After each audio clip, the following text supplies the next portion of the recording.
गुरुर्ब्रह्मा गुरुर्विष्णुः गुरुर्देवो महेश्वरः गुरुसाक्षात् परं ब्रह्म तस्मै श्री गुरवे नमः। तस्मै श्री गुरवे नमः।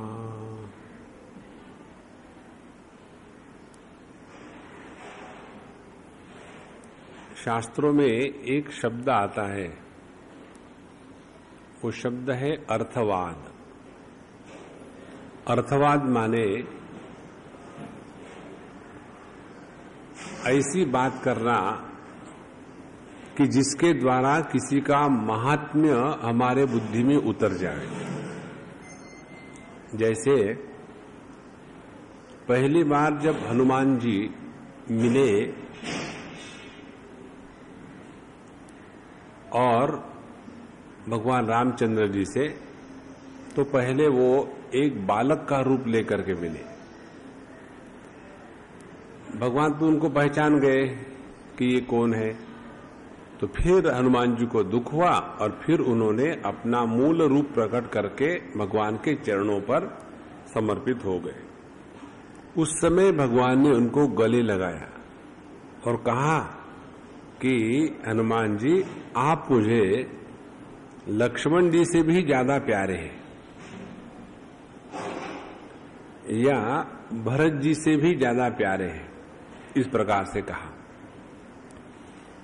तो इतने सालों तक लक्ष्मण जी ने सेवा करी, वो खराब हो गई और ये हनुमान जी 2 मिनट पहले आके टपके और सबसे ज्यादा प्यारे हो गए। तो इसका अर्थ ऐसा नहीं है, इसका अर्थ ये है कि मुझे लक्ष्मण जी और भरत जी इतने प्रिय है तो मैं तुम्हारी तुलना उनके साथ करता हूं। इस प्रकार से उनको महात्म्य देने के लिए तुलना करी गई है। इसके द्वारा भरत जी को या लक्ष्मण जी को कम कहने के लिए नहीं, इसको कहते हैं अर्थवाद। उसी प्रकार से जब कोई भी वस्तु का महात्म्य हमारे बुद्धि में बताना हो, जैसे देखो आप समझो शिव पुराण पढ़ो, तो शिव पुराण में ऐसी कहानी आएगी कि एक बार शिव जी के रूप को, स्वरूप को जानने के लिए ब्रह्मा जी और विष्णु जी भी आ गए और फिर भी उन्होंने शिव जी के स्वरूप को नहीं पहचाना। तो एक चले गए पाताल में और एक चले गए आकाश में, और उन्होंने बहुत प्रयत्न किया, फिर भी शिवजी के तत्व को नहीं समझ सके। इतने श्रेष्ठ है शिवजी महाराज। फिर आप चले जाओ विष्णु पुराण में, विष्णु पुराण पढ़ोगे तो उसमें पता चलेगा कि भगवान विष्णु की महिमा क्या कहनी। उनके नाभि से निकले हैं ब्रह्मा जी और शिव जी उनके कहने के अनुसार कार्य करते हैं। शिव जी के जो इष्ट देवता है वो भगवान विष्णु है। इस प्रकार से हम भिन्न स्थानों पर जिस जिस चीज का महात्म्य होता है वो बताने के लिए इस प्रकार का जो तुलनात्मक विवेचन होता है उसको कहते हैं अर्थवाद।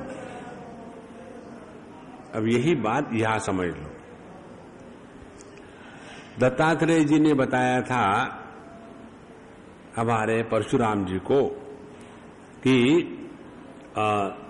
अपने जीवन में सबसे बड़ा महात्म्य किसका हो तो सत्संग का हो। फिर बताया ईश्वर के अनुग्रह का हो। फिर बताया कि वैराग्य का हो। और जब उन्होंने एक एक बात बताई तो कहते हैं वैराग्य के बिना कुछ हो ही नहीं सकता। फिर बताते हैं ईश्वर के अनुग्रह के बिना वैराग्य भी नहीं हो सकता। फिर कहते हैं सत्संग के सिवा कुछ हो ही नहीं सकता। तो सवाल ये है, इन तीनों में से मूल कारण क्या है? हर एक को लेकर के आप वही बात करते हैं कि ये महत्व का, ये महत्व का, ये महत्व का है। इसीलिए उन्होंने प्रश्न पूछा, पप्रच्छ संदिग्धमनाः संशयम सुमहत्तरम भगवन् भवता प्रोक्तम सत्संगो मूल कारणम ईश्वरानुग्रहश्चापि दोष दृष्टिरपि च किमादि कारणम मुख्यम तत्प्राप्तिर्वा कथम भवेद न हि निष्कारणम किंचित भवेदिति ही निश्चयः तत्कथम स्याद् विना हेतोः एतन्मे वद विस्तरात् इति पृष्टः प्राह रामम दत्तात्रेयो दयानिधिः भार्गव शृणुते वक्षे श्रेयसः परमोद्भवम्। हे भगवान, परशुराम जी कहते हैं भगवान दत्तात्रेय से, हे भगवान, आपने कहा एक बार कि सत्संगो मूल कारणम, जीवन में अपना उद्धार करने के लिए, परमात्मा के प्राप्ति के लिए मूल कारण सत्संग है। दूसरे बार आपने कहा ईश्वर अनुग्रहश्च अपि, भगवान का अनुग्रह भी बहुत मूल कारण है। फिर आपने कहा दोष दृष्टि ही अपि इति, कि जगत के वस्तु व्यक्तियों में जब तक के दोष दृष्टि नहीं होगी तब तक के हमारे हृदय में वैराग्य जागृत नहीं होगा, और जब तक वैराग्य जागृत नहीं होता तब तक के परमात्मा की बात समझ में नहीं आती। इस प्रकार से ये हमको बताइए किम आदि कारणम मुख्यम, तो मुख्य आदि कारण क्या है हमारे जीवन में परमात्मा की प्राप्ति या मोक्ष को प्राप्त करने के लिए? आदि कारण क्या है और उसको किस प्रकार से प्राप्त किया जाता है? यह आदि कारण किस प्रकार से प्राप्त हो? कारण क्या कि नहीं निष्कारणम किंचित भवेदिति ही निश्चयः, किसी भी वस्तु का कोई ना कोई कारण होता है, बिना कारण की कोई वस्तु हो नहीं सकती। और इसीलिए एतन्मे वद विस्तरात्, वो मूल कारण क्या है ये मुझे आप विस्तार से बताइए। इति पृष्टः रामम दत्तात्रेयो दयानिधि, इस प्रकार से भगवान दत्तात्रेय जी को परशुराम जी के द्वारा पूछने के बाद उन्होंने कहा, क्या कहा? भार्गव शृणुते वक्षे श्रेयसः परमोद्भवम्। हे भार्गव, हे परशुराम जी, हम अब आपको अपने जीवन में श्रेयस प्राप्ति का जो साधन है, जो मूल कारण है, उसके बारे में बताएंगे। ये दो शब्द आते हैं अपने कठोपनिषद में, एक शब्द है श्रेयस और दूसरा है प्रेयस। श्रेयस माने जिसके द्वारा अपना भला हो, और प्रेयस माने जो हमको अच्छा लगे। जो हमको अच्छा लगे उसके द्वारा हमारा भला होना आवश्यक नहीं है, और जो हमारे लिए अच्छा हो वो हमको अच्छा लगे ये भी आवश्यक नहीं है। इसीलिए साधक के जीवन में श्रेयस प्राप्ति का प्रयत्न होना चाहिए और प्रेयस प्राप्ति का नहीं।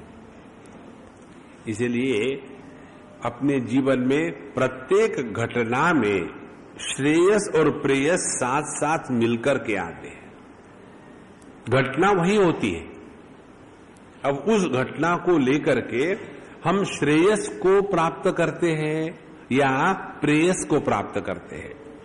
जैसे एक घटना हुई, कैसी घटना हुई? उदाहरण के लिए अपने ही लड़के ने अपना अपमान किया। एक जगह किसी के घर में हुआ था, उस पिताजी को उसके ही लड़के ने पिटाई करी। कलयुग में सब कुछ संभव है। तो उनको मारा, तो मारने के बाद फिर वो मेरे पास आ गए, साहब जी अब मैं क्या करूं? तो हमने कहा हाथ में चूड़ियां पहनो और नाचो, उसको घर से निकाल दो, कोई जरूरत नहीं उसको घर में रखने की। बोले स्वामी जी वो बहुत अच्छा बिजनेस करता है। तो मैंने कहा फिर उसके जूते चाटो। आपको इतना भी आत्मसम्मान नहीं है कि आपका लड़का आपको आकर के मारता है, फिर भी आप रोए जा रहे हो, उसको चिपके जा रहे हो। तो बोले इसको हम कैसा समझे? हमने कहा इसको समझने के दो तरीके हैं। एक तो एकदम दीनहीन होकर के पशु तुल्य जैसे किसी के घर में कोई एक डॉग होता है, उसको जब मर जाए टुकड़ा दे दिया तब खा लिया, नहीं तो नहीं खाया। उसी प्रकार से अपने ही बच्चे के घर में ऐसे जिंदगी जियो और मर जाओ।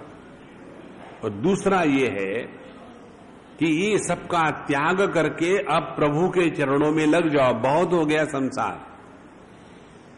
तो जिस घटना को लेकर के हम परमात्मा के मार्ग पर चल पड़ते हैं, वो घटना हमारे जीवन में श्रेयस प्रदान करने वाली है। जिस घटना को लेकर के हम अपने आप को बर्बाद करते हैं, संसार में फंसा देते हैं, वो घटना प्रेयस वाली है और ये घटना के द्वारा हमने अपना उद्धार नहीं किया। घटना तो वही रहती है।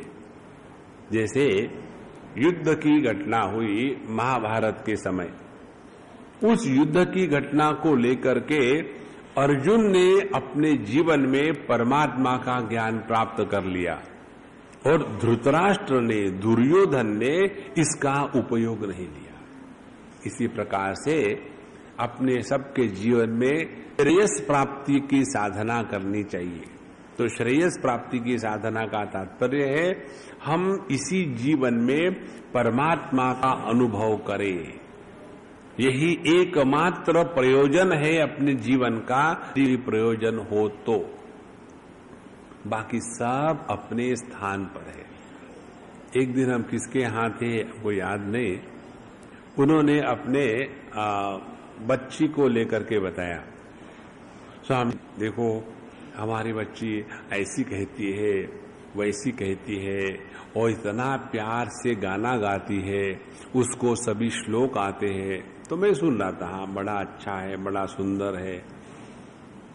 पहले सुनो तो ठीक है, लेकिन ये यदि अपनी दृष्टि विशाल हो जावे तो आज तक कितनी शादियां हुई, आज तक कितने बच्चे पैदा हुए, आज तक कितने बार बच्चे पहले बोलने लग गए मम्मी पापा, तो वो देखो त्वमेव माता च, कहो बेटा। अब ये नाटक अनंत काल से चल रहा है, उसमें नाविन्य क्या है? वही की वही बात। कब तो इसमें से निकलो बाबा। यदि हम इसी जगत में ऐसे फंसे रहेंगे, वही दादा, वही पोता, वही पोती और वही सब संसार चल रहा है, चल रहा है। तो ये हो गया प्रेयस का मार्ग। श्रेयस का मार्ग ये है कि आप इस जगत में है तो ऐसे रहे कि दुनिया के लिए तो हम बड़ा इंटरेस्ट ले रहे हैं, लेकिन अपने अंतःकरण में प्रभु के सिवा किसी और का महात्म्य नहीं है। तो ऐसे श्रेयस का जो परमोद्भव है, परमोद्भव माने सर्वश्रेष्ठ कारण, जिसके द्वारा हम अपना भला कर सकते हैं, वो मैं तुमको बताने जा रहा हूं भार्गव महाराज। अब सुनो ध्यान से। कहते हैं अब इसके बाद तत्व की बात शुरू हो जाती है। जरा ध्यान सुनना। नींद आ रही हो तो जोर से श्वास लेकर के श्वास को अंदर रोक के रखना क्लास खत्म होने तक।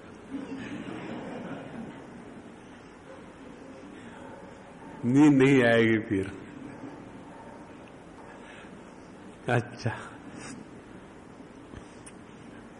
परासाया चितिर्देवी स्वस्वातंत्रस्य वैभवात् स्वात्मन्नेव जगच्चित्रम दर्पण प्रतिबिंबवत् सैव हिरण्यघाख्याम तनुमास्थाय वै परा अज्ञान अनाद्य ज्ञान सच्छिन्न जीवानाम हितकाम्यया उन्मेषयेद आगमाब्धिम सर्व काम प्रपूरणम तत्र जीवा स्वभावेन वितर काम वासनाः कथम तेषाम शुभम भूयात् एवं चिंतापरायणः असृजत काम्य कर्माणि फलचित्राणि सर्वशः सरसद्वापि हि जनः करोत्येव स्वभावतः तथा च केनाट परिपाकवशेन तु भ्रमं योनि विभेदेषु मानुष्यम उपसंगतः कामनावशतः काम्ये कर्मणि अभिमुखो भवे। ये 5-7 श्लोकों में भगवान दत्तात्रेय बताते हैं। परायासा चितिर्देवी, परमात्मा की जो प्रथम अभिव्यक्ति है उस परमात्मा के प्रथम अभिव्यक्ति को चिति देवी कहा गया है। वो कल परसों मुझे एक पत्र आया था कि स्वामी जी मैं आजकल देवी भागवत पढ़ रही हूं और उसमें बताया था कि ऐसा ऐसा है कि भगवान कृष्ण और राधिका जी है मूल, भगवान कृष्ण आद्य पुरुष है।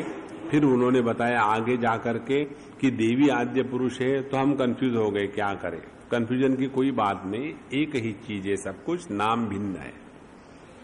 जिसको वेदांती ब्रह्म कहते हैं, जिसको वेदांती लोग ब्रह्म की माया कहते हैं, उसी को भक्त लोग श्री कृष्ण और राधा कहते हैं। उसी को शिव जी के भगत लोग जो है शिव और शक्ति कहते हैं। जो राम जी के भगत है वो उनको राम और सीता कहते हैं। और इस प्रकार से तत्व का चिंतन करते समय भिन्न भिन्न शब्दों का प्रयोग किया गया है। तो यह जो चिति देवी है, चिति देवी माने शुद्ध चैतन्य, यह शुद्ध चैतन्य परमात्मा से व्यतिरिक्त नहीं है, परमात्मा ही है। तो यह जो शुद्ध चिति देवी है स्व स्वातंत्रस्य वैभवात्, उसको अपना स्वातंत्र है। ध्यान से सुनना, गॉड रियलाइजेशन या परमात्मा का दर्शन माने क्या? माने केवल एक ही बात। महाभारत कहते हैं कि सर्वम परवशम दुखम सर्वम आत्मवशम सुखम एतद विद्यात् समासेन लक्षणम सुख दुःखयोः। जितनी परवशता होगी उतने हम दुखी होंगे, और जितनी परवशता समाप्त हो जाएगी उतने हम सुखी होंगे। और जब हमारे स्वातंत्र की पराकाष्ठा हो जाएगी, स्वातंत्र की पराकाष्ठा कौन सी है? जब हम जगत के किसी भी वस्तु व्यक्ति पर अवलंबित नहीं रहते, जब हम किसी भी अनुभव के द्वारा प्रभावित नहीं होते, जब किसी भी अनुभव करने वाला व्यक्तित्व निर्माण नहीं होता, इन तीन स्थितियों में हमने अपने स्वातंत्र को पहचान लिया है। तो जितना हम इस स्वातंत्र की ओर बढ़ेंगे उतने हम प्रभु के पास बढ़ रहे। इसलिए अपने जीवन का मूल मंत्र होना चाहिए यह स्वातंत्र, किसी भी वस्तु व्यक्ति पर कभी भी अवलंबित ना रहे। देखो, एक बार हमको किसी ने पूछा कि आपको अपने गुरु में क्या विशेषता दिखी, तो हमने कहा हमने हमारे स्वामी जी में ये विशेषता देखी कि वो किसी को भी अपने ऊपर लटकने नहीं देते, जैसे खूंटी के ऊपर में कपड़ा लटकाते हैं। गुरु उठाओ, समर्पण कर दिया है, नहीं। उसी प्रकार से हमारे संत ज्ञानेश्वर महाराज ने उनके अमृतानुभव में यही किया है। जितने जितने आधार आलंबन पकड़ के साधक आगे चलता है, एक एक आलंबन को, एक एक आधार को उन्होंने खींच लिया है और फिर उसको बताया है कि तुम ही सबके आधार हो। जो निराधार आधार है वही अपना स्वरूप है। स्वातंत्र हमको अपने आप ढूंढना है। इसीलिए एक किसी हद तक ठीक लगता है कि बच्चा मां की उंगली पकड़ करके चल रहा है, अच्छा लगता है। लेकिन अब बच्चा एमएससी में जा रहा है, मम्मी, और उंगली पकड़ के जा रहा है मम्मी की, तो वो अच्छा नहीं दिखेगा। कभी तो अपने पैर पर खड़े हो जाओ। एक बार एक बस में एक जवान लड़का धक्का मुक्का मार करके घुस गया और वहां एक बुढ़ाओ भी थे, बेचारे खड़े थे भीड़ में। उस बुढ़ाओ ने देखा बच्चे को, कहा बेटा अपने पैर पर कब खड़े होगे? बोले माने क्या? इसलिए माने तो अभी मेरे पैर पर खड़े हो, अपने पैरों को हटाओ। अब पैर पर खड़े हो जाओ। देखो, तो स्वातंत्र को पहचानना यही परमात्मा का दर्शन है। जरा ध्यान से सुनना महाराज, जागृत अवस्था आके चली जाती है, उसका हम पर कोई प्रभाव नहीं। जब जागृत अवस्था का अभाव होता है तब हमारा अभाव नहीं होता। स्वप्न की अवस्था आके चली जाती है, स्वप्न का जब अभाव हो जाता है तब भी हमारा अभाव नहीं होता। सुषुप्ति की अवस्था आके चली जाती है, कभी कभी नहीं जाती। सुषुप्ति की अवस्था आके चली जाती है, फिर भी अभाव नहीं होता। यह जो नित्य भावात्मक शुद्ध ज्ञान है वो अपनी असलियत है। इसको पहचानो बाबा, यही है परमात्मा का दर्शन। परमात्मा का दर्शन यदि हम अनात्म भाव से करेंगे तो वो परमात्मा परिच्छिन्न होगा, वो देश से परिच्छिन्न होगा, काल से परिच्छिन्न होगा। वो परमात्मा हमसे दूसरा होगा तो जड़ होगा। परमात्मा का दर्शन हमेशा आत्म भाव से ही हो सकता है, उसमें दूसरा कोई विकल्प नहीं है। इसीलिए यह जो पराचिति देवी है, उसने अपने स्वातंत्र के वैभव के कारण, तो जब हम भी अपने जीवन में इस स्वातंत्र के वैभव को अनुभूत करने लगेंगे तो हमने अपने आप को प्रभु के साथ एक कर दिया है, अब हम उससे अलग नहीं रहे। तो ऐसे जो चिति देवी है, उन्होंने अपने स्वातंत्र के वैभव से स्वात्मनि एव जगत चित्रम दर्पण प्रतिबिंबवत, उन्होंने अपने में ही जैसे दर्पण में चित्र प्रतिबिंबित होता है, उसी प्रकार से इस चिति देवी ने, चैतन्य ने, शुद्ध कॉन्शियसनेस ने अपने ही में यह जगत का चित्र प्रतिबिंबित किया है। ध्यान से सुनना, ये एक शब्द जो अपने दक्षिणामूर्ति स्तोत्र में भी आता है, विश्वम दर्पण दृश्यमान नगरी तुल्यम निजांतर्गतम। यह जो विश्व कैसा है, दर्पण दृश्यमान नगरी तुल्यम। जैसे किसी दर्पण में, किसी दर्पण को कहीं रख दो रास्ते के ऊपर में, तो उसमें हमको सब दिखता है। इसको जरा ध्यान से समझ लेना, इसको 99% लोग गलत समझते हैं।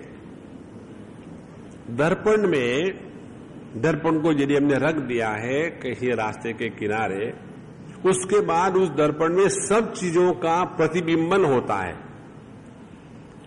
अब ये ध्यान रखना है, हम इसको कैसा देखते हैं। यदि हमारा ध्यान प्रतिबिंब के ऊपर होगा तो हमारा ज्ञान भिन्न प्रकार का होगा, और यदि हमारा ध्यान इस दर्पण के ऊपर होगा तो हमारा ज्ञान भिन्न प्रकार का होगा। कैसे? यदि हमारा ध्यान प्रतिबिंब की तरफ है और हम उस दर्पण के सामने खड़े हैं, दाहिने हाथ से खा रहे हैं, तो क्या नजर आएगा कि हम बाएं हाथ से खा रहे हैं। हम यदि दाहिने हाथ से बाल घुमा रहे हैं तो नजर आएगा कि बाएं हाथ से बाल घुमा रहे हैं। हमने यदि दाहिनी आंख बंद कर दी है तो दिखेगा कि बाई आंख बंद कर दी है। हमने यदि दाहिने गाल को खुजलाया है तो दिखेगा बाया गाल खुजल रहा है ना।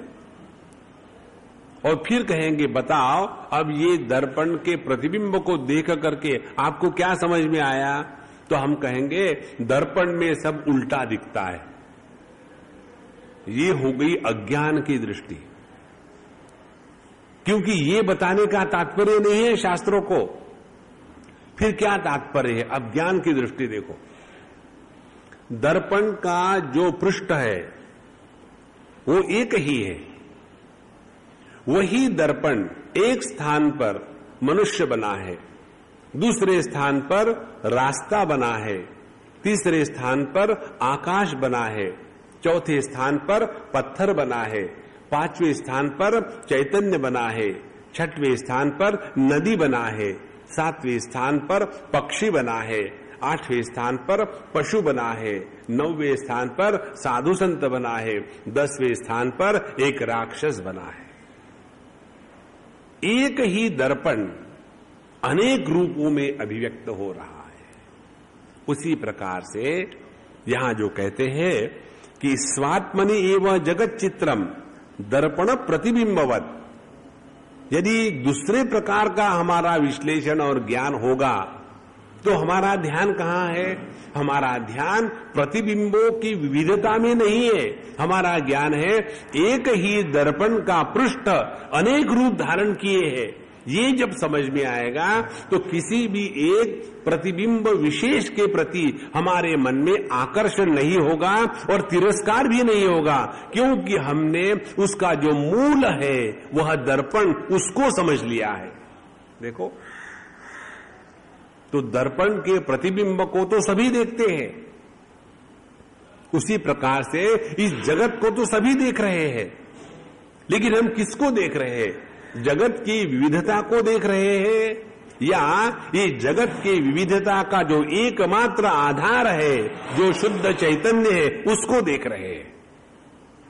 जितना हमारा ध्यान इस शुद्ध चेतना के तरफ रहेगा तो सभी भेदों का समर्थन करते हुए भी किसी भी भेद के द्वारा प्रभावित नहीं होंगे। वह है अपना स्वरूप। देखो महाराज, कैसी मजे की बात है। एक बार इस चीज में मन लग जाए तो जगत के कोई भी सुख दुख कभी भी प्रभावित नहीं करते। फिर ये सब बातें ऐसी चुटकी की जैसी समझ में आ जाती है। कौन सी बातें?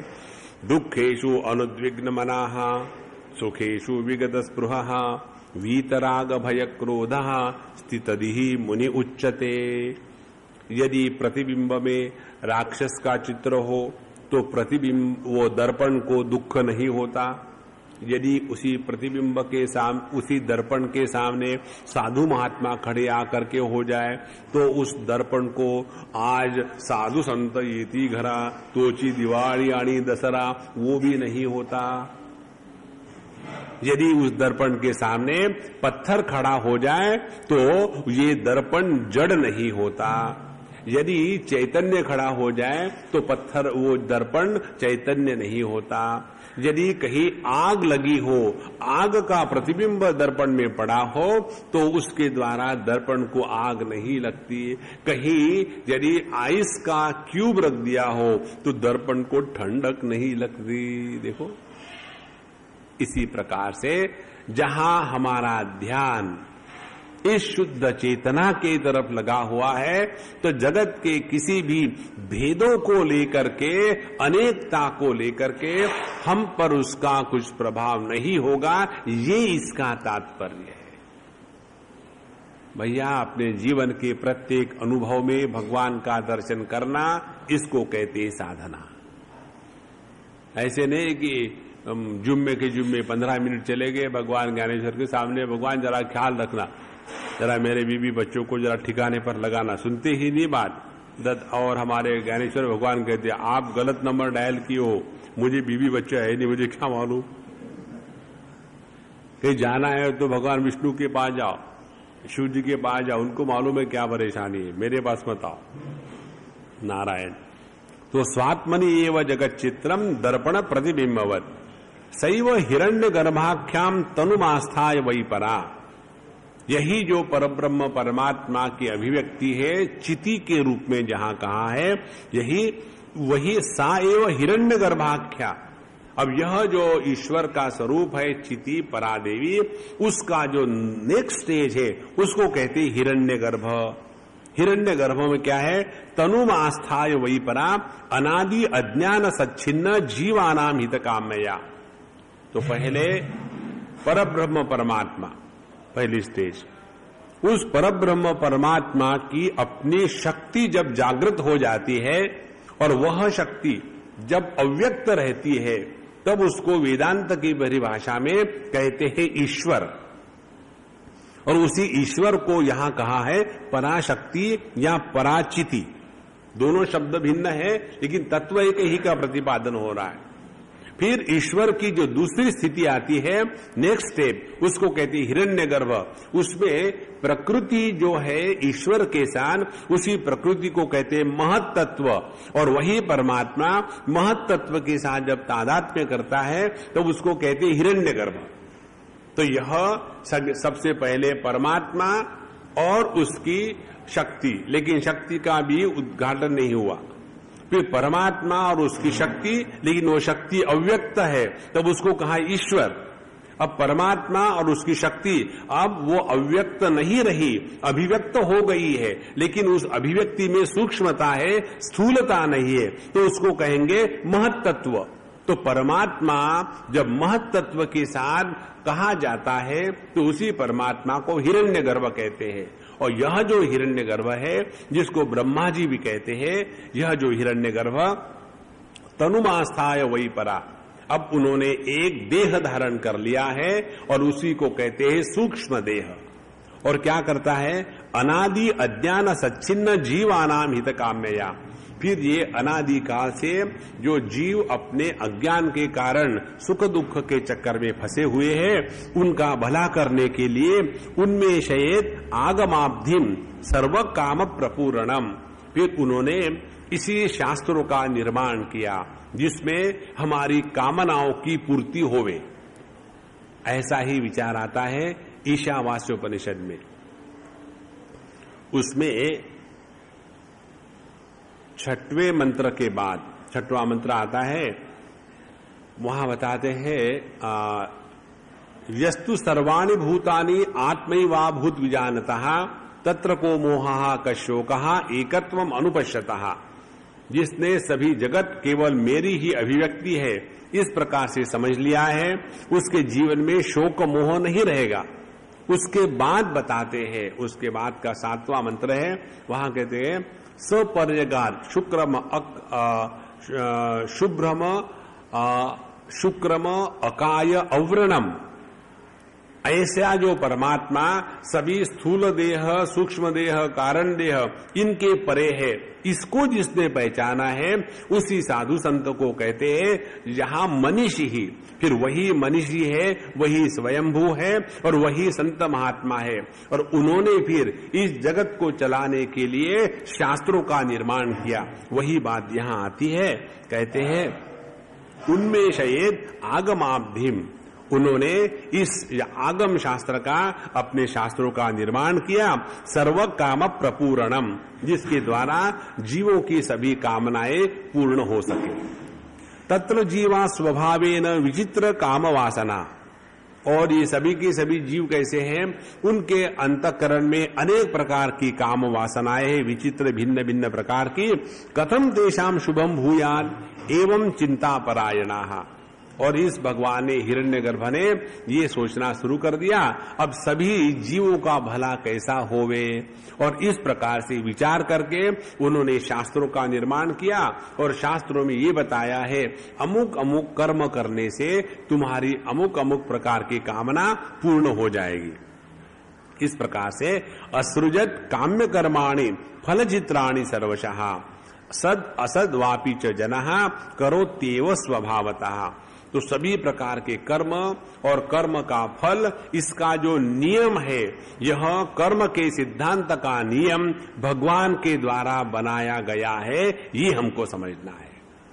इसीलिए हमने कौन सा कर्म करने के बाद हमको क्या कर्म फल मिलेगा, इसका निर्णय कर्माध्यक्ष ईश्वर होता है, हम नहीं होते। इसी को लेकर के भगवान रमण महर्षि कहते हैं कर्तुराज्ञया प्राप्यते फलम कर्म किम परम कर्म तज्जड़म। किस कर्म का कौन सा फल मिलेगा, इसका निर्णय ईश्वर है, क्योंकि ईश्वर ही कर्माध्यक्ष है, कर्म फलदाता है और कर्म के सिद्धांत को चलाने वाला है। तो ऐसे इस जगत में सभी जीवों के सुख दुख को निर्माण करने वाले, भिन्न भिन्न फल देने वाले काम्य कर्माणि उन्होंने निर्माण किए। और स्वभावतः जनः, प्रत्येक व्यक्ति अपने अपने स्वभाव के अनुसार सद असत करोति एव, कोई अच्छे कर्म करता है, कोई बुरे कर्म करता है। अच्छा, अब ऐसा कर्म करते करते तथा च केनापि कर्म परिपाक वशेन भ्रमन् योनि विभेदेषु मानुष्यम उपसंगतः कामना वशतः कामे कर्मणि अभिमुखो भवेत्। इस प्रकार से अनेक प्रकार के कर्म करते करते भोगते भोगते एक समय ऐसा आता है कि उस जीव को मनुष्य का देह प्राप्त हो जाता है। देखो, यहां हम आपको एक बात बतावे। एक बार एक सज्जन हमको मिले थे, मिडिल ईस्ट की कहीं की बात है, और उनके हम खाना खाने के लिए गए और उन्होंने कहा कि स्वामी जी, हमारे अगल बगल में काफी फॉरेनर्स रहते हैं और हम लोग के यहाँ आते हैं, हम लोग सत्संग करते हैं और वो हमको प्रश्न पूछते हैं और हम उत्तर देते हैं। तो वो हमको अपने हिंदू धर्म के बारे में प्रश्न पूछते हैं, हम उत्तर देते हैं। उन्होंने एक बार ये प्रश्न पूछा था कि मनुष्य फिर दूसरे योनि में कैसे जन्म ले सकता है? एक बार वो मनुष्य हो गया तो दूसरे योनि में कैसे जन्म ले सकता है? ये असंभव है। तो मुझे इसका उत्तर नहीं आया तो मैं क्या करूं? तो हमने कहा, पहली बात सुनो, आपको बुरा लगेगा तो प्रभु इच्छा, अच्छा लगेगा तो प्रभु इच्छा, मुझे कोई फर्क नहीं पड़ता। कौन सी बात? जब तक आपको शास्त्र का परिपक्व ज्ञान नहीं हो, जब तक कि आपको शास्त्र के बारे में बोलने का अधिकार प्राप्त ना हो, तब तक के धर्म प्रचार के चक्कर में मत पड़ना। हर एक को अपना अपना काम करने दो, नहीं तो आपके ही मन में संशय निर्माण हो जाएगा।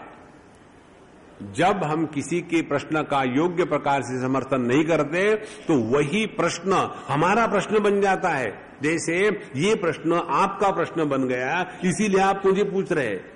तो कभी भी जब भी ऐसा प्रसंग आता है तो उनको बोलो, भाई हमको तो कुछ पता नहीं, हम तो अपना नियम के अनुसार चलते हैं, आपको यदि पूछना है तो हमारे कोई स्वामी जी आएंगे तब हम आपको बता देंगे। उसी को वहीं खत्म कर डालो, नहीं तो हम अपने हाथ में ले लेते हैं बात धर्म की, सिद्धांत की बताने की। हमको आता जाता तो कुछ नहीं, 2-3 शब्द इधर उधर पढ़ लिए, उससे ज्ञान नहीं होता।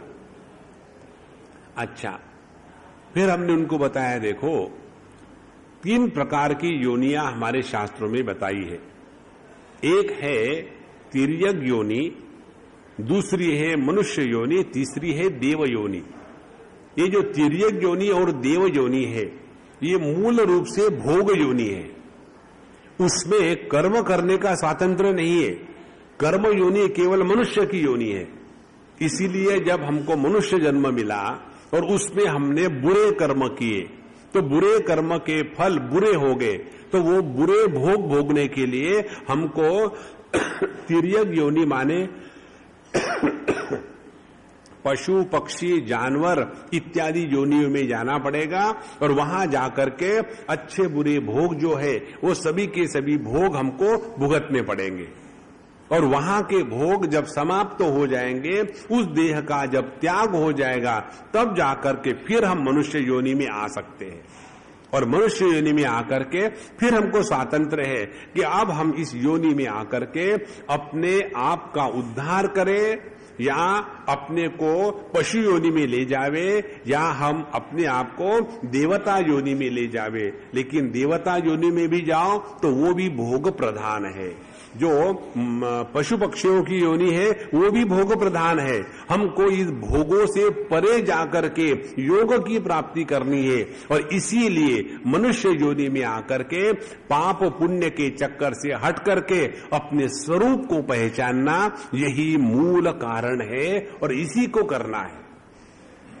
तो यहां बताते हैं कि अपने अपने स्वभाव के अनुसार यह जो जीव है वो कभी सद माने अच्छे कर्म करता है और कभी असद माने बुरे कर्म करता है।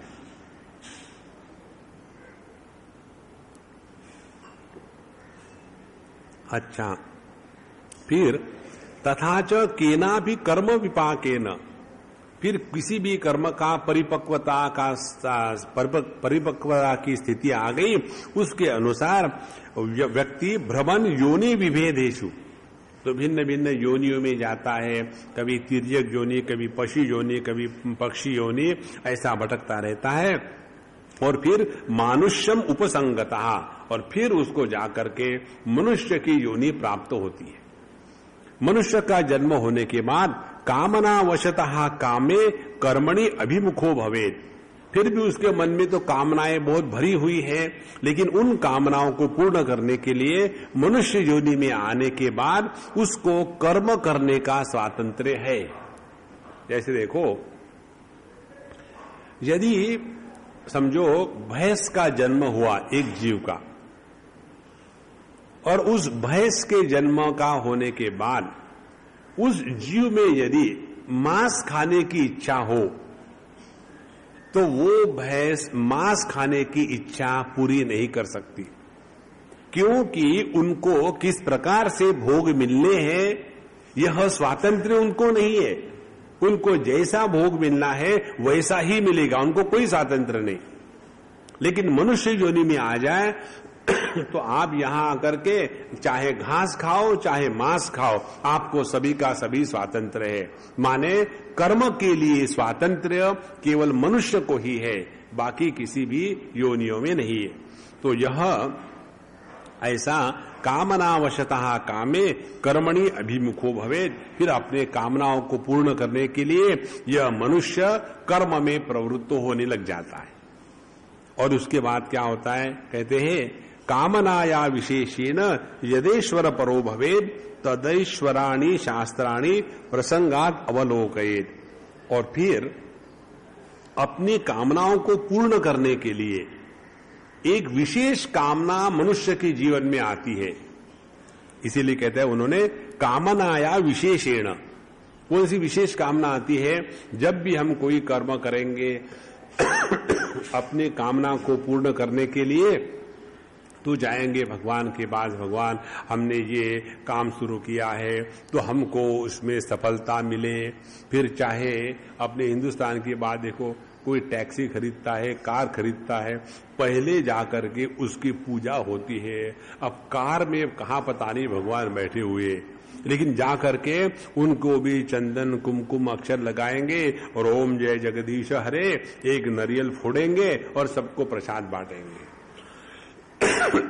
इस प्रकार से ये क्यों करता है व्यक्ति? इसलिए करता है कि किसी भी कर्म को पूर्ण करने में जो संभावित विघ्न आने वाले हैं, उस विघ्नों को नाश करने के लिए हम भगवान को जागृत करते हैं, आह्वान करते हैं। यही बात है कामनाया विशेषेण यदा ईश्वर परहा भवेत्। फिर व्यक्ति जब कर्म में लग जाता है तो हमेशा भगवान को साथ लगने लग जाता है कि भगवान हम ये काम शुरू कर रहे, ठीक से शुरू करो, हमको जरा मदद करना। जैसे हम अपनी बात बताते हैं, जब भी हम गाड़ी में बैठते हैं और गाड़ी शुरू हो जाती है, कार में बैठने के बाद, तो बिना किसी प्रयत्न के, अब हमारी जो आदत सी हो गई है, बिना किसी प्रयत्न के बस हमारे मुख से जैसे मुल्ला की बांग होती है वैसी बांग आनी शुरू हो जाती है। सियावर रामचंद्र की जय, पवन सुत हनुमान की जय, बोलो भाई सब संतन की जय, सद्गुरुनाथ महाराज की जय, गंगा मैया की जय, यमुना महारानी की जय, आज के आनंद की जय। और उसके बाद हमारी गाड़ी शुरू हो जाती। ऐसा क्यों? हमको किसी ने पूछा, हमने कहा ऐसा क्यों नहीं। ये क्यों के प्रश्न का कोई मतलब नहीं होगा। तो कोई भी कर्म करने के पहले व्यक्ति फिर भगवान का स्मरण करने लग जाता है। सो तदैश्वराणि शास्त्राणि प्रसंगात अवलोकयेत्। जब व्यक्ति भगवान को इस प्रकार से अपने जीवन में लेने आने लग जाता है तो एक योग्य समय आने के बाद फिर शास्त्रों का अवलोकन, शास्त्रों के बारे में जानना शुरू कर देता है। फिर उसके मन में आते हैं कि आप ये इतने भगवान कृष्ण की बात बताते हो, कहां से बताते हो, कहां पढ़े हो?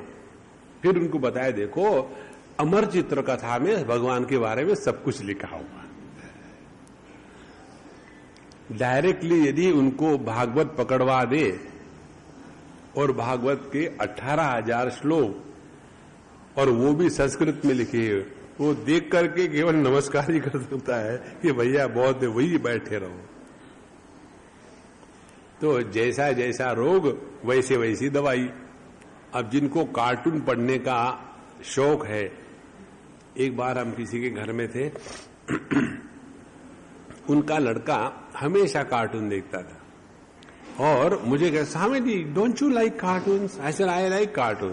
Then don't you see? I said I do see. But I don't see you see in the cartoons. I said, I don't see the cartoons in the TV. I see the biological cartoons. The whole world is a big screen. Narayana. So, जब व्यक्ति अपने कर्म में प्रवृत्त होता है, भगवान को जागृत करने लग जाता है, उनके अनुग्रह को, तो ईश्वराणि शास्त्राणि प्रसंगात अवलोकयेत्। फिर योग्य प्रसंग आने के समय वो फिर सभी शास्त्रों के बारे में धीरे धीरे जानकारी करना शुरू कर देता है। सूक्ष्म कर्मणः, देखो हमारे शास्त्रों में ये बताया है, आपको यदि पुत्र काम की इच्छा हो, बृहदारण्यक उपनिषद में ये विषय आता है, आपको लड़की नहीं चाहिए, लड़का ही चाहिए, तो आपको यदि लड़का ही चाहिए, लड़की नहीं चाहिए, तो उस समय किस प्रकार के कौन सी उपासना करनी चाहिए, किस प्रकार से समागम हो, किस समय हो, इसके बारे में विस्तार से आता है। यदि ऐसा बताया और फिर व्यक्ति क्या करे, अच्छा देखिए मुझे पढ़ने दो। जब बताते हैं देखो आपके घर में अशांति है, मालूम है कारण क्या है? इसका कारण ये है, आपके घर का दरवाजा दक्षिण की तरफ खुल रहा है, इसीलिए आपके घर में परेशानी है। फिर क्या करो, उसको पूर्व की तरफ खोलो। हम पूर्व की तरफ खोलेंगे तो किसी के घर में खुल जाएगा, अब करे क्या? तो ऊपर को खोलो और हमेशा के लिए ऊपर चले जाओ। तो जहां हमने समझ लिया कि वास्तुशास्त्र नाम की कोई बात है, तो तुरंत उसके बारे में जानकारी इकट्ठा करना शुरू कर देते हैं। क्यों? कि मन में फल की अपेक्षा है। इसी प्रकार से काम्य कर्म फलश्रुत्या, काम्य कर्मों की जो फलश्रुति है शास्त्रों में दी हुई, उसको लेकर के काम्य कर्मणि प्रवृत्तः, व्यक्ति अपने काम्य कर्मों को करने में प्रवृत्त हो जाता है। और विहतः तत्फला प्राप्त्या वैगुण्यात् सूक्ष्म कर्मणः, लेकिन यदि उसके जो कर्म वो कर रहा है उसमें यदि कोई गलती हो गई, और यदि उसके कर्मों में गलती हो गई, तो उनको उस कर्मों का फल नहीं मिलेगा। जैसे कोई व्यक्ति खाना बनाना शुरू कर दे और हाथ में पुस्तक ले ली, बर्तन को गैस के स्टोव के ऊपर रख दिया, उसके बाद उसमें 4 चम्मच तेल डाल दिया, उसके बाद उसमें हल्दी डालो या जीरा डाल दिया, फिर प्याज डाल दिया, और फिर उसके में थोड़ी देर के बाद पानी डाल दिया, उसके बाद फिर चावल डाल करके उसको ढक दो, बढ़िया खिचड़ी हो जाएगी। सब कर दिया और 1 घंटे के बाद देखा, खोल करके कुछ भी नहीं हुआ। क्यों? हमने वो गैस को जलाया नहीं था। गैस को क्यों नहीं जलाया? वो लिखा नहीं था वहां। अब उसी प्रकार से जितने भी काम्य कर्म है उनको करते जाओ तो कहीं ना कोई गलती हो ही जाती है। सर्वारंभा ही दोषेन धूमेन अग्नि इव आवृताः, सभी के सभी आरंभ कर्म उसमें कोई ना कोई दोष रह जाता है।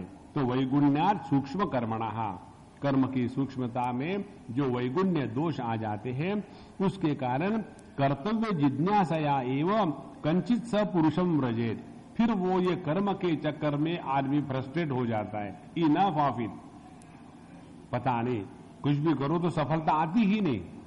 कई बार लोगों के जीवन में ये चक्कर आता है कि वो जो भी काम हाथ में लेंगे उसमें असफलता आती है। कई बार हमको लोग आकर के मिलते, स्वामी जी बताओ क्या करें। हमने पहले कपड़े का बिजनेस शुरू किया, सब लोग हमारे कपड़े ही उतार के ले गए। फिर हमने सोचा कि बिल्डिंग मटेरियल का धंधा शुरू करें। बिल्डिंग मटेरियल का धंधा शुरू कर दिया, सब ईंट पत्थर हमारे ही सर पर पड़ने लग गए, वो बंद कर दिया। इस प्रकार से पता नहीं अब हम क्या बिजनेस करें, हर जगह में हमको असफलता मिलती है। तो हमने कहा हम आपको एक बिजनेस बताते हैं, वो उसमें कभी असफलता नहीं आती। कौन सी? बाबा जी बनो। देखो ये बाबा जी का बिजनेस ऐसा है, जीरो इन्वेस्टमेंट, कोई खर्चे की चक्कर ही नहीं।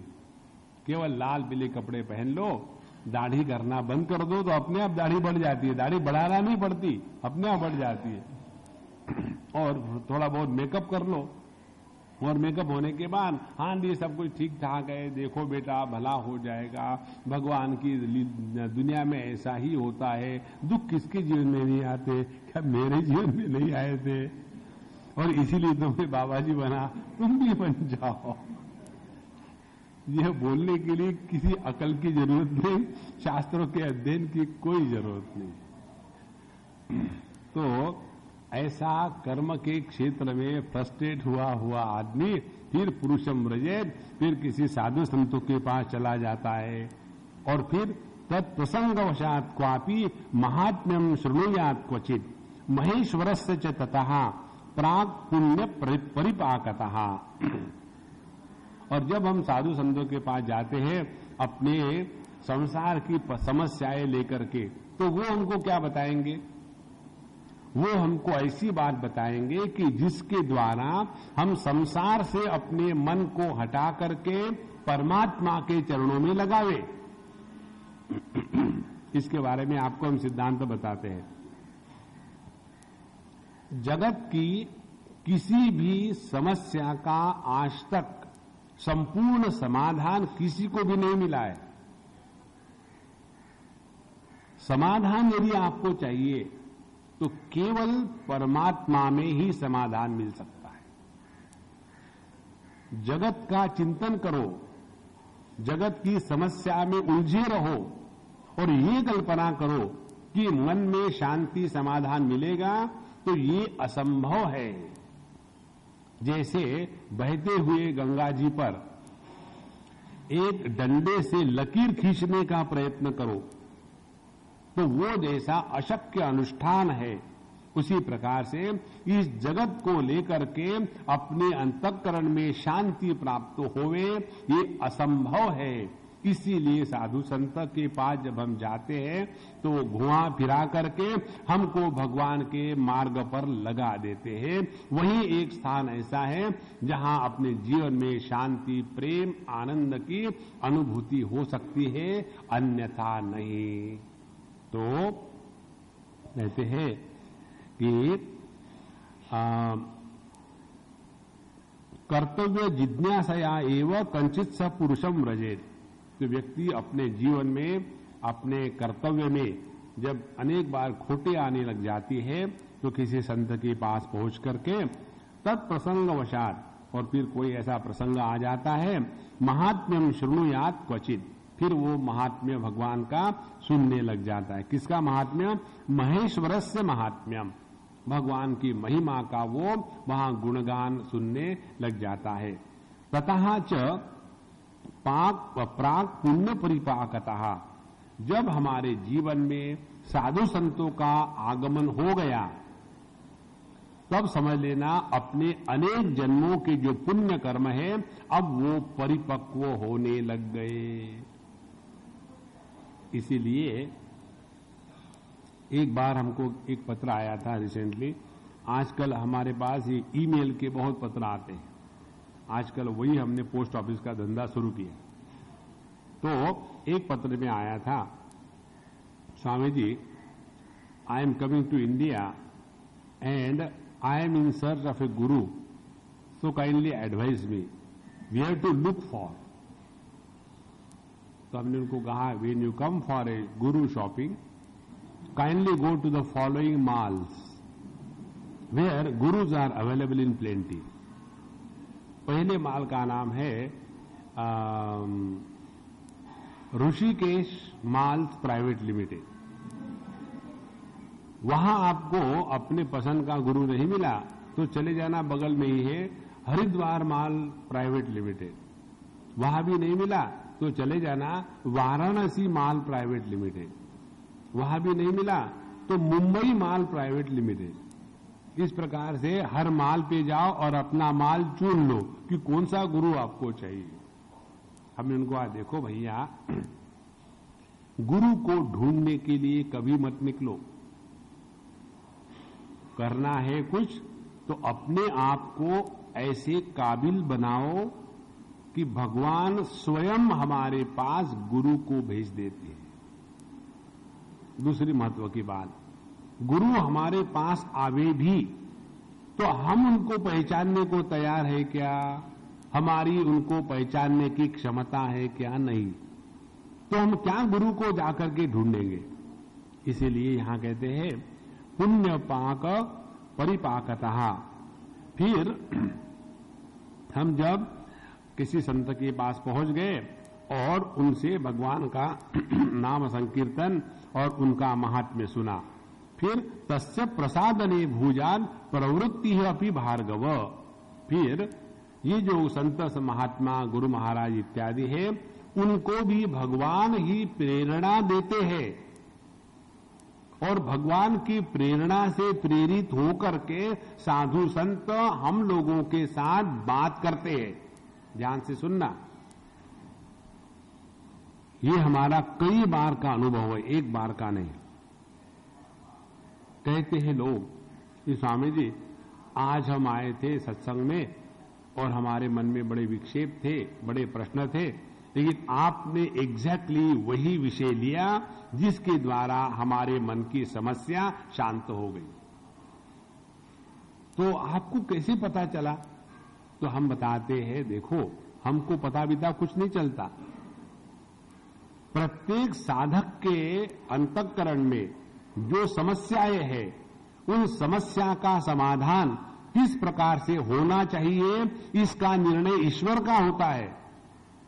और वही परमात्मा साधु संतों के मुख से बोल करके साधकों के मन के जो प्रश्न है उनका निराकरण करता है. तो ये जो साधु बाबा जी जो है ना, वो केवल कैटलिस्ट होते हैं.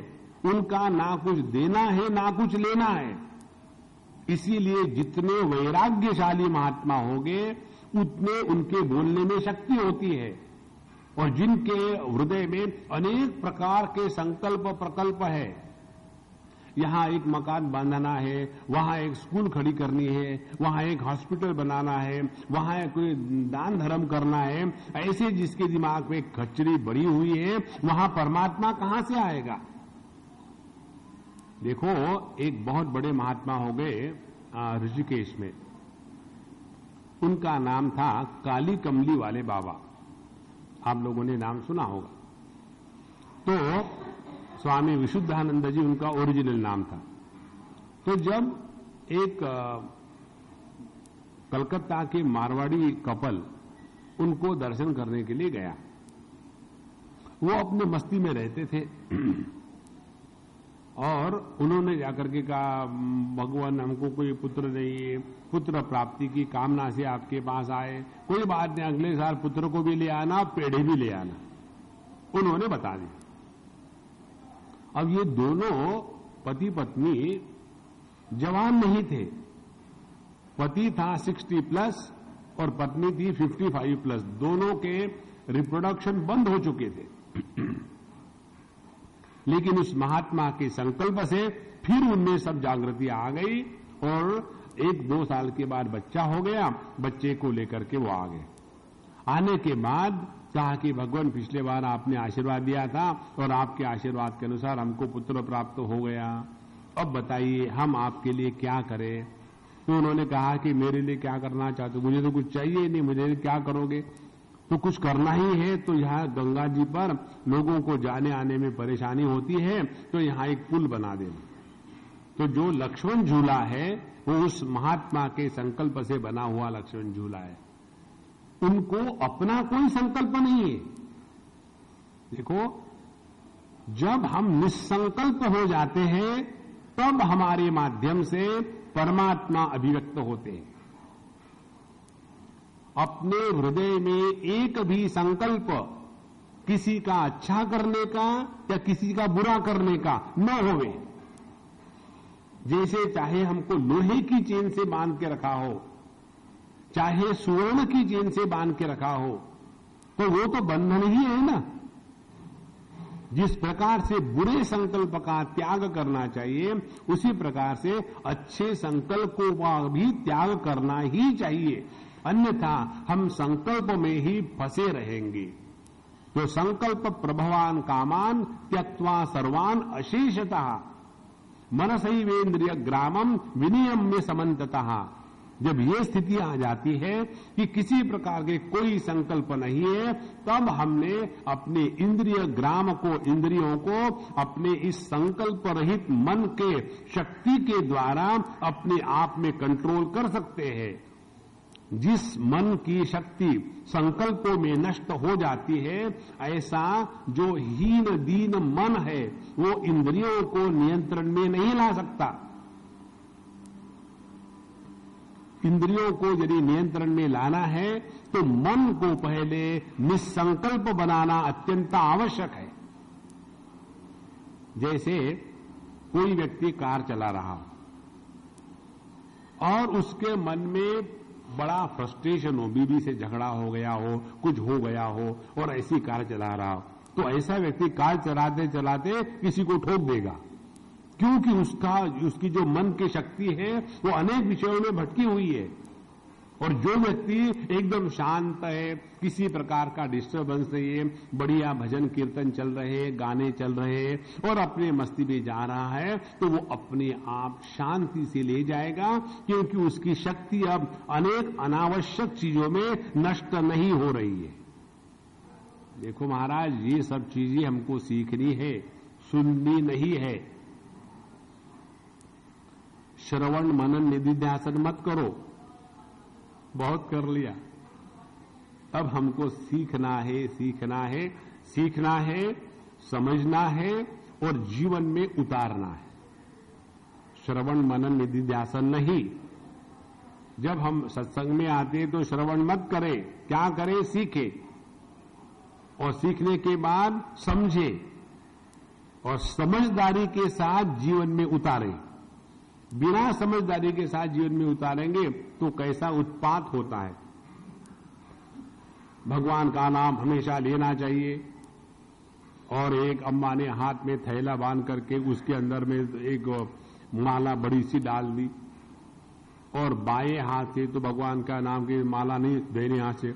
और जो भी मम्मी मुझे पानी चाहिए, और बाएं हाथ से काम करने की आदत नहीं है, बेटा पानी लो, नीचे गिरा दिया, पता नहीं क्यों आते, राम राम राम राम राम राम। ऐसा क्यों कर रहे? हमको स्वामी जी ने बताया कि अखंड भगवान का नाम लेना चाहिए। और फिर उस स्वामी जी को लेकर के घर में तूफान शुरू हो गया, और कहीं गलती से आप उस घर में चले जाओ तो सब आपके विरुद्ध होकर के यही वो स्वामी है जिसने हमारे मम्मी को बिगाड़ के रखा है। देखो, साधना भी समझदारी से करनी है। पहले सीखे, फिर समझे और समझदारी के साथ जीवन में उतारे। तो तस्य प्रसादने भूजान प्रवृत्ति अपि भार्गव। हे भार्गव, हे परशुराम जी, साधु संत जो बोलते हैं उसके पीछे भी भगवान की ही प्रवृत्ति होती है, उनके ही संकल्प होते हैं, बाकी किसी के नहीं। तस्मात्, इसीलिए प्राक पुण्य पाकेन सत्संगम अभिगम्यतु प्राप्नोति श्रेयसोपान पंक्तिम अत्यंत दुर्लभाम। इसीलिए पूर्व जन्म के जो अनेक हमने पुण्य किए हैं, उसके पुण्य के परिपक्व होने के बाद सत्संग अभिगम्यतु, व्यक्ति के जीवन में सत्संग आने लग जाता है। अब देखो, कई बार हम लोगों को ऐसे लगता है कि हमने ज्यादा पब्लिसिटी करी होती तो ज्यादा लोग आते, हमने कम पब्लिसिटी करी है इसीलिए कम लोग आए। अरे भैया, ऐसा नहीं होता। जिसको जब जो सुनना है उसका विधान परमात्मा के पुस्तकों में है। हमारे कहने से कोई आता नहीं और हमारे कहने से कोई रोकता नहीं। हमको ये अपने हृदय में बात स्पष्ट लानी है, ये सभी का सभी ईश्वर के संकल्प में चल रहा है। ना तो हम बोलने वाले कोई है, ना तो आप सुनने वाले कोई है। अब देखो, अपने ठाणे में कम लोग हैं क्या? ये सभी कहां आ रहे हैं? इसलिए नहीं आ रहे कि अभी उनके जीवन में योग्य समय नहीं आया है। उनके पास समय बहुत है, लेकिन योग्य समय नहीं आया। एक बात है, समय से पूर्व और प्रारब्ध से अधिक किसी को कुछ नहीं मिलता। तो जब योग्य समय हमारे जीवन में आ जाता है तभी हमारे जीवन में यह सत्संग का प्रसंग आ जाता है। और जिसके जीवन में सत्संग का महात्म्य बढ़ गया है, समझ लेना उसके अनेक जन्म के पुण्य अब परिपक्व हो गए हैं, अब वो योग्य दिशा में चल रहा है।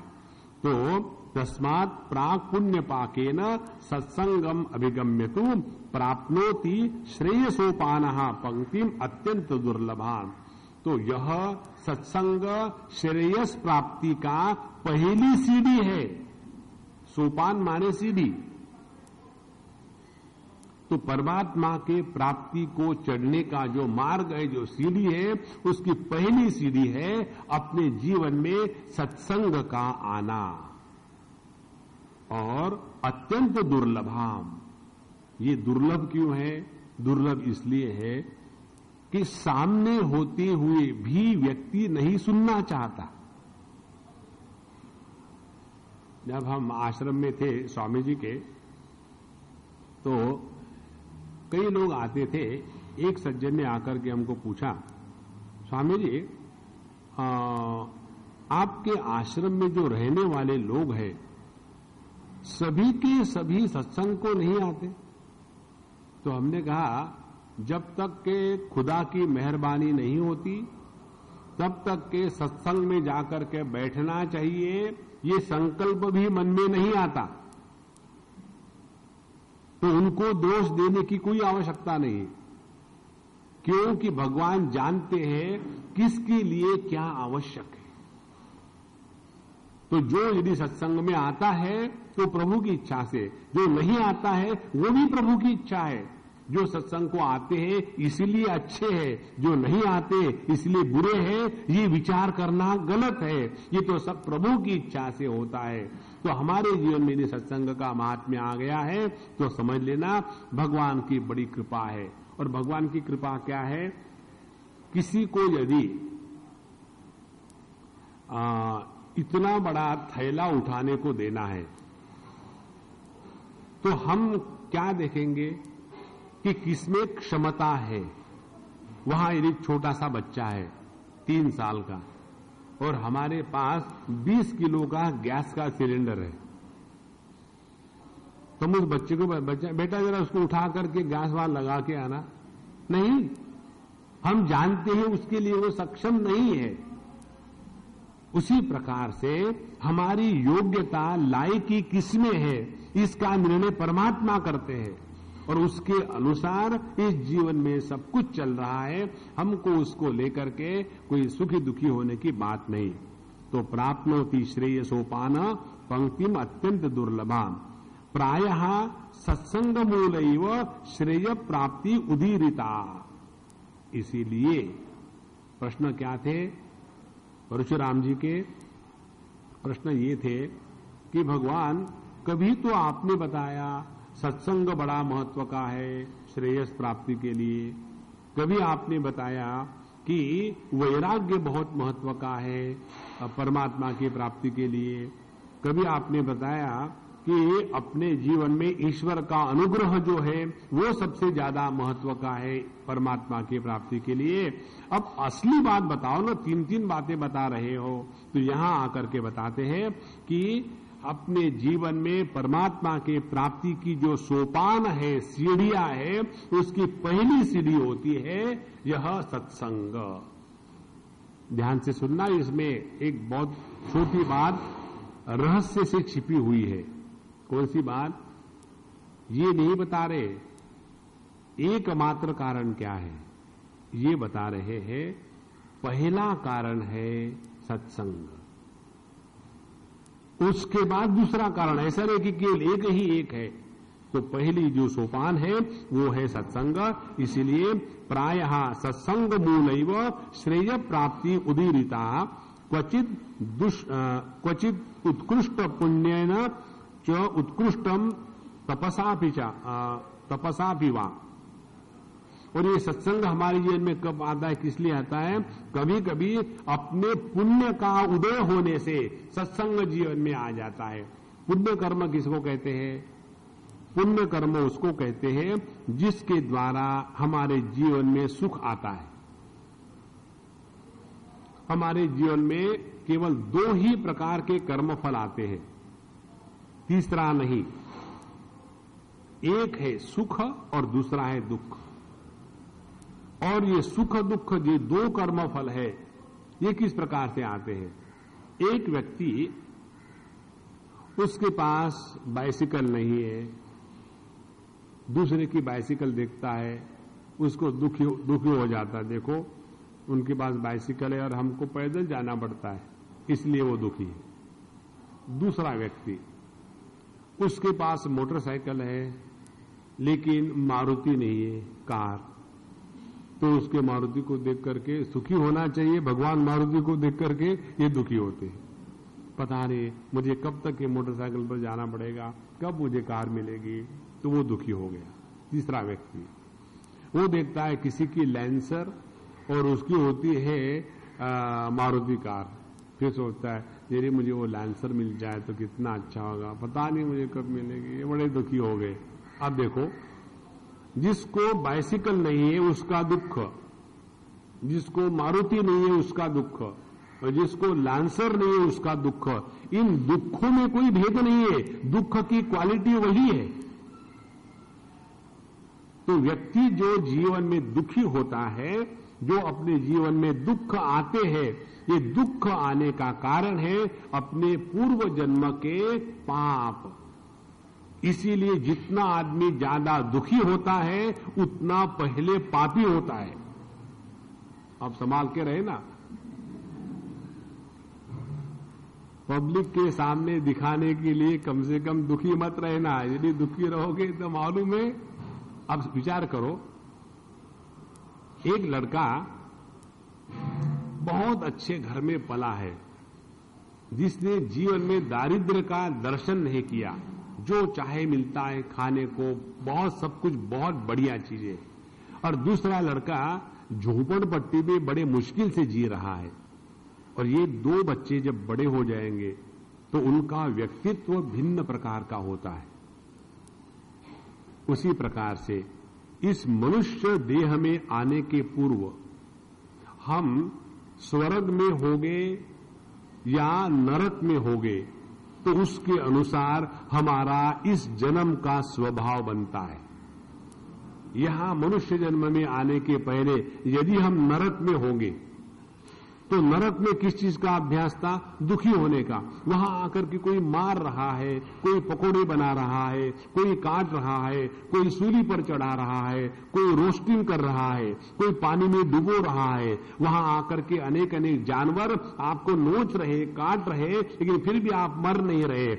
ऐसे दुख भोग भोग के सभी के सभी पाप कर्म क्षय हो गए और फिर मनुष्य जन्म मिला। तो नरक में जाकर के दुख की यातना भोगते भोगते दुखी रहने का स्वभाव हो जाता है। और फिर जब मनुष्य जन्म मिला तो यहां आकर के वही कंटिन्यूसली दुखी होना। तुम दुखी क्यों रहते हो? सब तो ठीक ठाक है। पता नहीं स्वामी जी, मैन्युफैक्चरर्स डिफेक्ट है। तो ये मैन्युफैक्चर का डिफेक्ट नहीं है, ये पिछले जन्म का जो स्वभाव है वो इस जन्म में आया है। इसीलिए जो आदमी ज्यादा दुखी होता है वो ज्यादा पापी होता है। अब दुखी होके दिखाओ।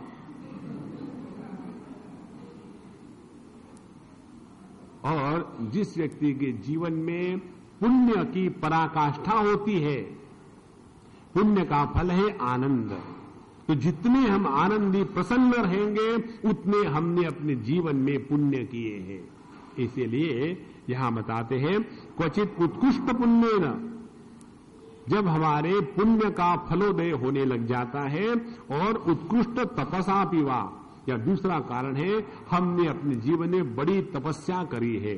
इन दोनों के कारण हमारे जीवन में श्रेय प्राप्नोति सहसा याकाश फलपातवत तस्मात् कारण्य वैचित्र्याद श्रेय प्राप्ति विचित्रता।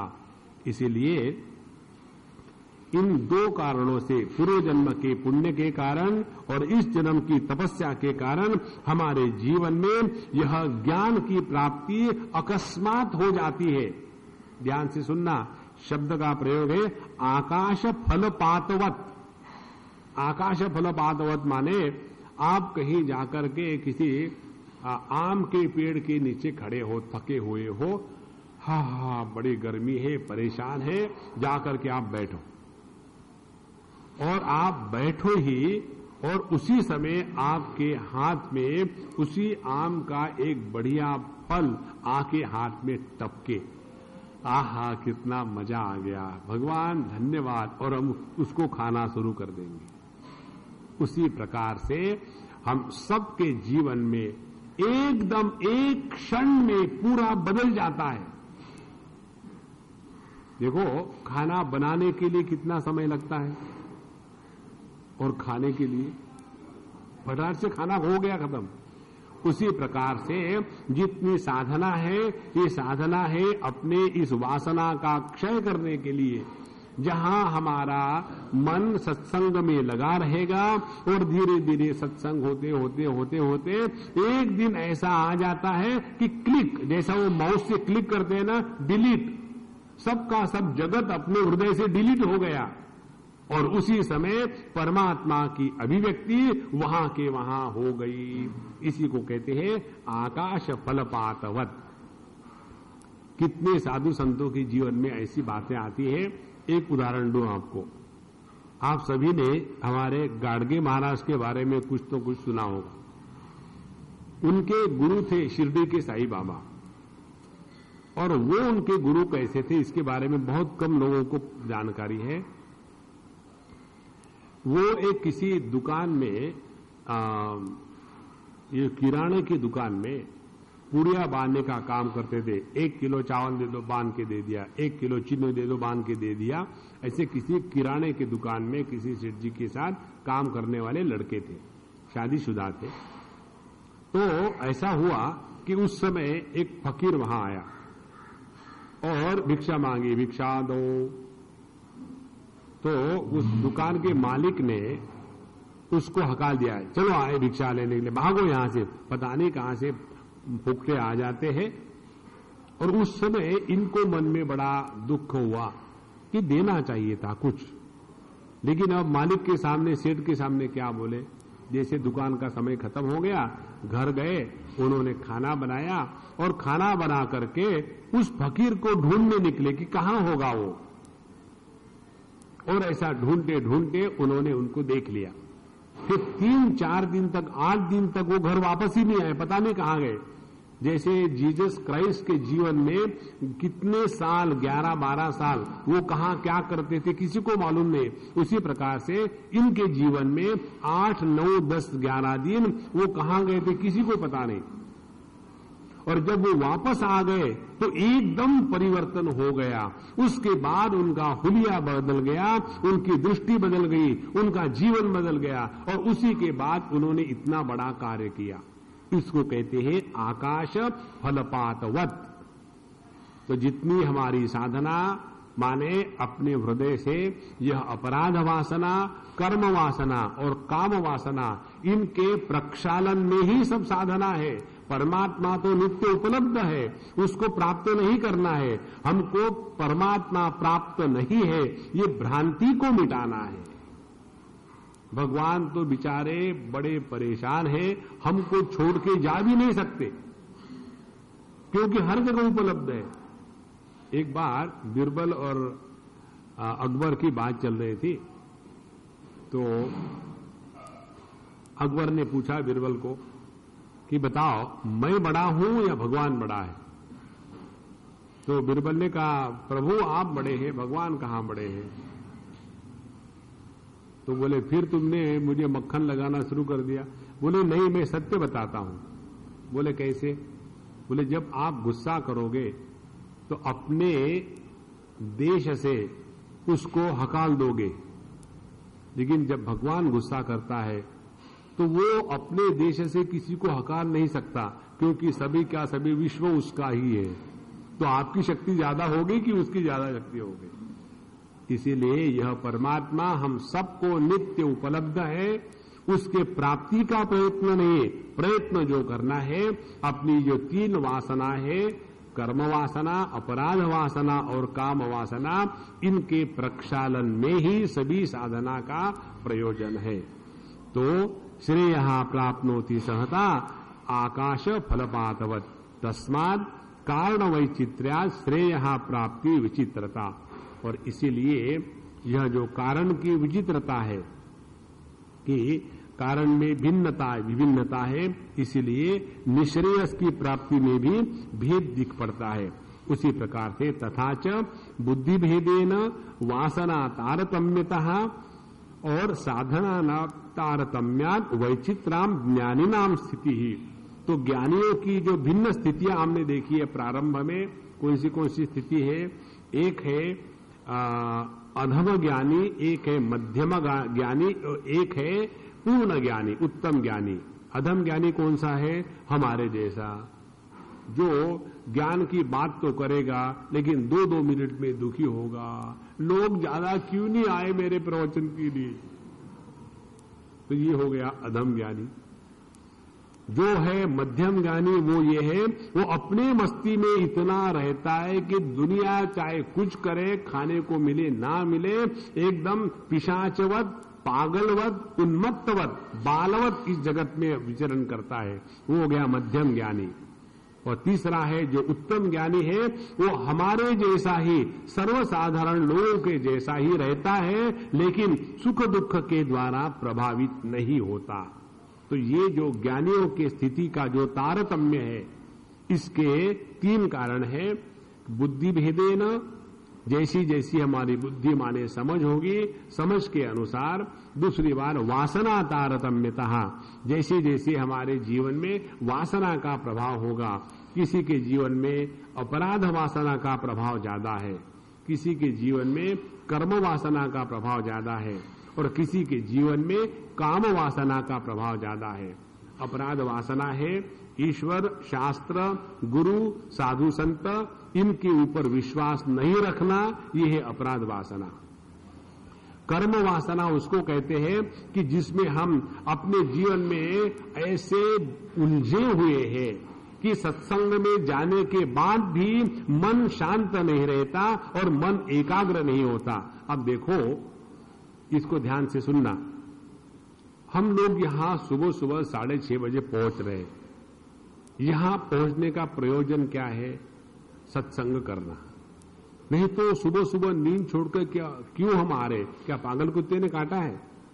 क्या घर से पति निकाल दिया, जाओ जाओ सुबह सुबह चाय मांगते चले जाओ, जाओ सत्संग को जाओ? ऐसा तो नहीं कहा किसी को, मैं कल्पना ही कर रहा हूं।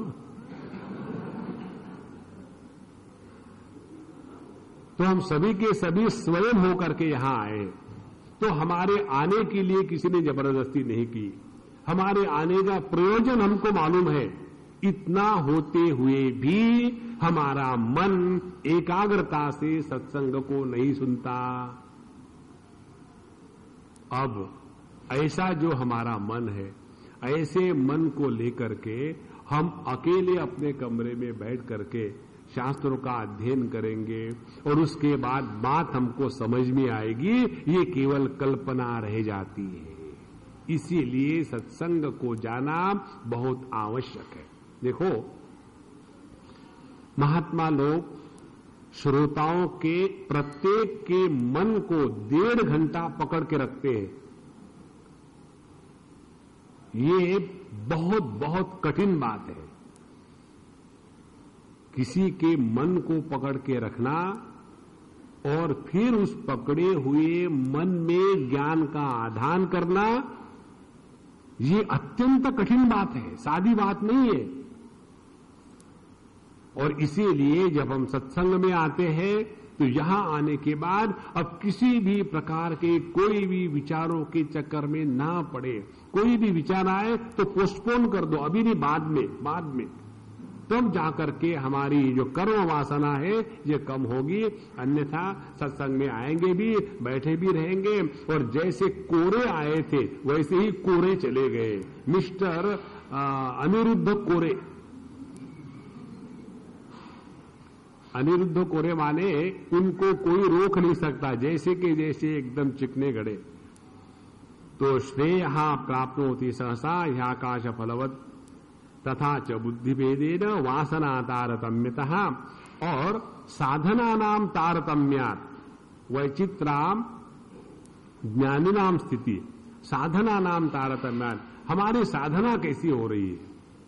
तीव्र साधना है कि मंद साधना है कि एकदम साधना का नाटक हो रहा है?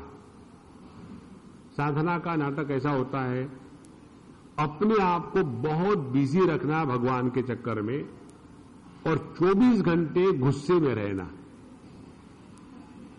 हम आपको एक बात बताएं, किसी भी प्रकार से हम अपने गुस्से का समर्थन ना करें। You cannot justify why you are angry. नहीं, दुर्वासा जी तो बड़ा गुस्सा करते थे। अरे कहां राजा भोज, कहां गंगवा तेरी। दुर्वासा जी गुस्सा करते थे। अपने आप को तुलना करनी है तो कोई ठीक से तो तुलना करो। दुर्वासा ऋषि थे, हम कौन से? ऋषि कपूर भी नहीं है।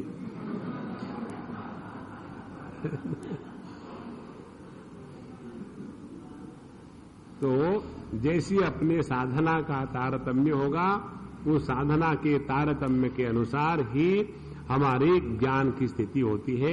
इसका अगला विषय हम कल देखेंगे। ओम पूर्णमदः पूर्णमिदं पूर्णात् पूर्णमुदच्यते पूर्णस्य पूर्णमादाय पूर्णमेवावशिष्यते। ओम शांति शांति शांतिः। हरिः ओम। श्री गुरुभ्यो नमः।